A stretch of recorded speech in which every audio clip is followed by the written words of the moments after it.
अगर ठीक से उद्देश्य बन जाए पढ़ाई का तो कैसी बात करते हो। उद्देश्य में बहुत बड़ी ताकत होती है। हर कष्ट सहते हुए अपने उद्देश्य की पूर्ति में कदम नहीं लड़खड़ाते, जिसका उद्देश्य बन जाता है। उद्देश्य बन जाए तो ब्रह्मचारी हो, उद्देश्य ठीक हो, एक बार पढ़ लोगे, 1000 वर्ष अगर जीवित रहे कभी भी पूछ लो बात आ जाएगी उसके दिमाग में।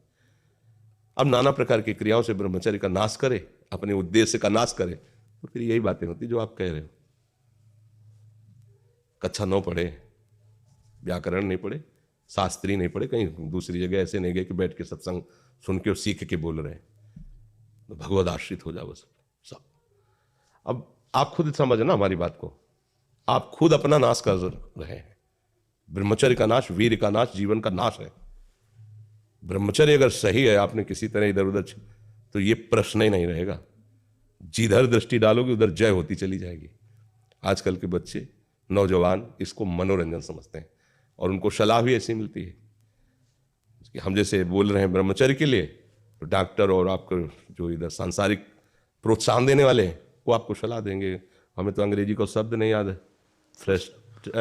फ्रस्ट्रेशन। हाँ, और यही जो स्टेशन कह रहे हैं गाड़ी स्टेशन से अलग कर दो तो बोले तुम बहुत शांत हो जाओगे और फिर अपने काम में। देखो कैसा उपदेश दिया जा रहा है कि वो, तो ये जो कमियां है ना, ये कोई भूत नहीं है जैसे लोग कहते हैं ना, पता नहीं कौन, ऐसा कुछ नहीं, गंदी आदतें हैं, इन पर संयम लाओ। आप समझ रहे, स्वीकार करते हो हमारी बात कि इसमें आपको संशय है?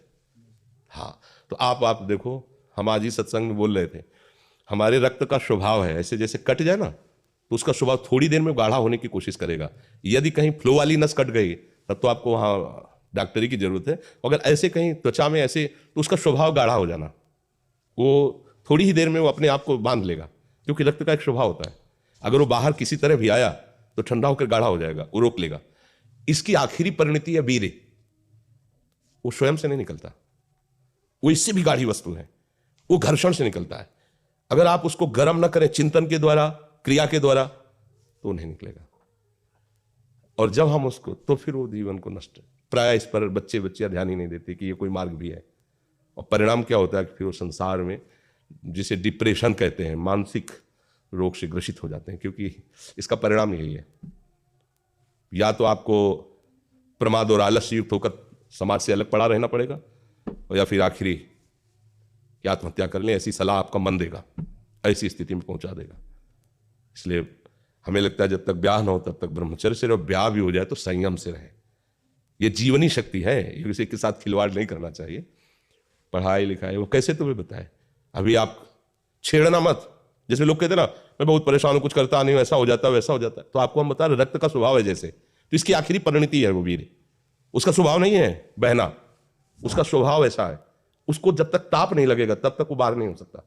आपने गलत अभ्यास किया, माना 2-4 महीने 5 महीने वो अपने अभ्यासवश पतित होगा, लेकिन आप छोड़िए, उसका चिंतन छोड़िए, उसकी क्रिया छोड़िए, अपने आप वैसे हो जाएगा। जैसे रक्त है, आप 1 महीने में देना शुरू करो, जो देने का नियत कितना, 100-200 ग्राम 500 ग्राम जो भी दिए, 300 जो भी आप दीजिए, हर महीने तैयार हो जाएगा। और आप ना दीजिए तो आपके शरीर को अभ्यास हो जाएगा, आप दीजिए तो शरीर को अभ्यास हो जाएगा। वो शरीर, अगर आप रोज 300, तो फिर क्या होगा, आप मर जाओगे। समझ रहे हो ना, ऐसे शरीर की क्षमता, जैसे डॉक्टर जन के देखते हैं तुम्हारी क्षमता नहीं खून देने की, चलिए, क्योंकि अगर निकाल लोगे क्षमता नहीं तो उसकी हानि हो जाएगी। हाँ, तुम्हारी क्षमता है, तुम्हारे अंग ठीक है, तुम स्वस्थ हो, महीने में ऐसा या जो समय अवधि, सोचो रक्त की आखिरी परिणति वो है वीर। और आप क्या कर रहे हैं, रोज कई बार, आपका परिणाम क्या होगा? अगर रोज वो खून निकाला जाए तो आदमी की हालत क्या हो जाएगी? खून की आखिरी परिणति है, अन्न रस जो हमने पाया उसकी परिणति धीरे धीरे परिवर्तित होते हुए मांस, मज्जा, रक्त, इनके वो आखिरी सप्तम धातु है वीर। और उसके साथ ऐसा खिलवाड़, कैसा जीवन होगा आपका? तो इस पर कोई विचार ही नहीं करता, समझता है ये तो केवल बाबा जियों का विषय। नहीं, आप मनुष्य शरीरधारी हो, आपको भी संयम से चलना है। और जब तक ज्ञान हो तब तक तो संयम से ही चलना चाहिए बच्चियों को। तो गृहस्थी में अच्छे गृहस्थ बनेंगे जाकर, फिर उनकी हानि नहीं हो पाएगी उतनी। अब पहले से ही तो फिर अब वो पढ़ाई में मन कैसे लगे जब आपके पास पढ़ाई वाली सामग्री ही नहीं रह गई है।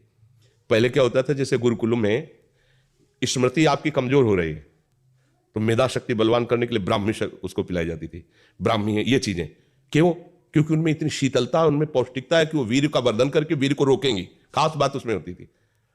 अब हम इस बात को ना समझ करके फ्रेंड बनाते हैं और वो विनाश का खेल खेलते हैं जो हमारी शारीरिक, सांसारिक और पारमार्थिक दोनों उन्नति का नाश कर देता है।